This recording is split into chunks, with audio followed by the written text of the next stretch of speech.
Hi, I'm Samra, I'm Matt. and we're going to talk about drones in the public sector. Okay.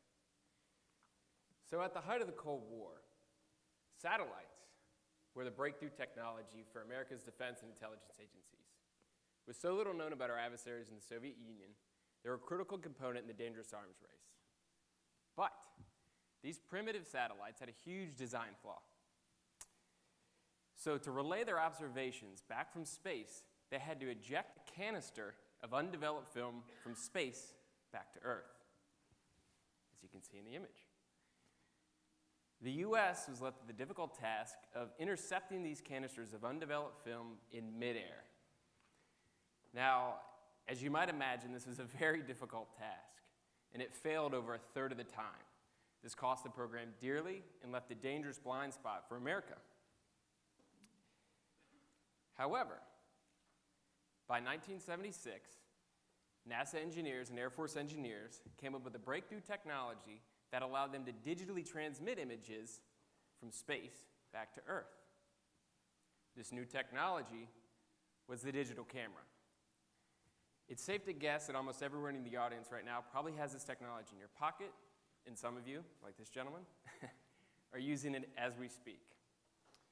This is a technology made for war, and it's now used in our everyday lives to take images of some of the most memorable moments in our lives, or to let me do things, trivial things like take pictures of my son wearing funny hats. So whether it was the GPS, or the internet, or drones, history is filled with stories of swords being turned into plowshares. So UAVs transform the military workforce, and we believe that in the same way, they'll transform the civilian government workforce. So to understand what this transformation will look like, we dug through US federal government data on different agencies, job types, and civilian employees. And we'd like to share our results with you today. So first, we looked at the agencies, and we found a broad spectrum that can benefit from using UAVs.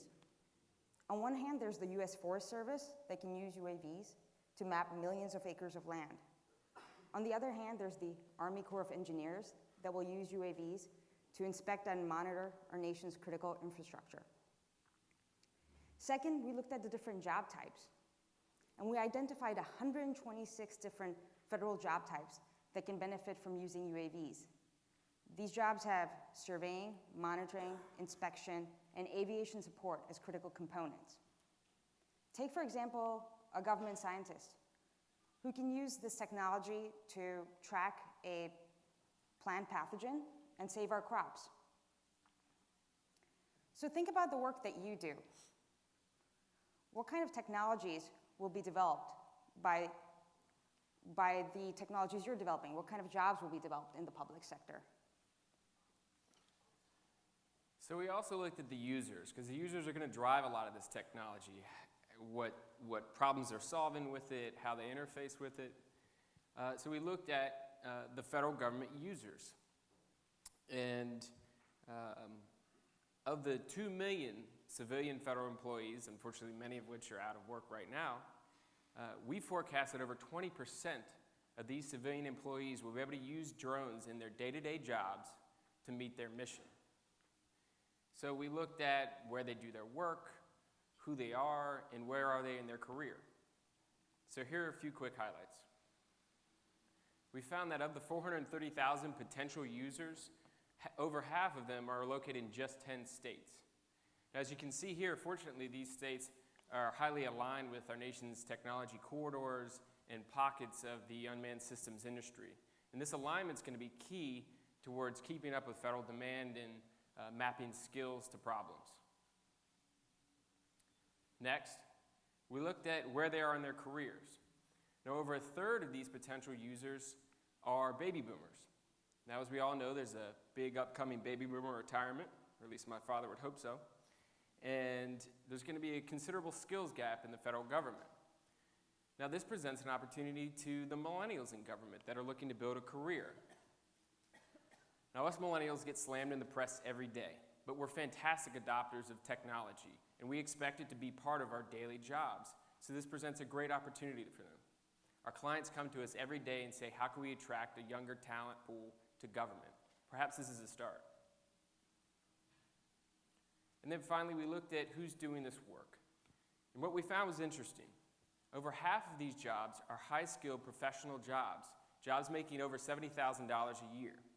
This tells me a couple things. First, that not only are these jobs jobs that pay well, they're jobs that you can build a career around. These are careers in public service. And second, they tell us that this defies the conventional wisdom that unmanned systems are only good for menial tasks. These are high-skilled upper management jobs. So we've presented you with a lot of data, but what will this look like in the real world?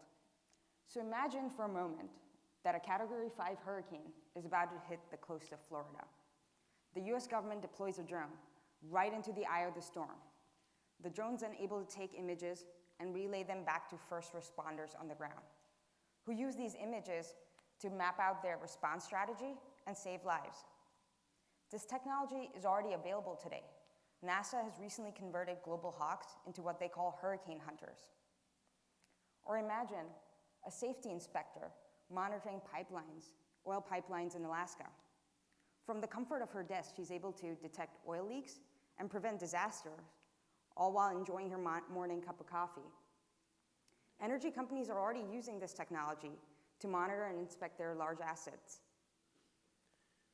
Or imagine the heavy rains have washed out the roads leading up to a remote village.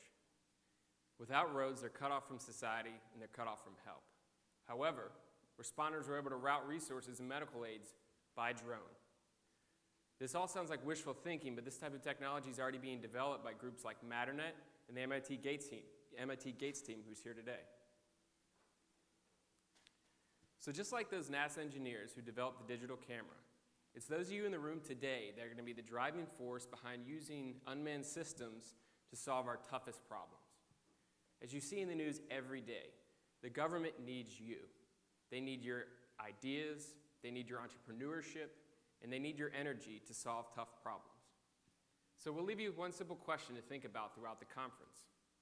Are you up for the challenge? Thank you.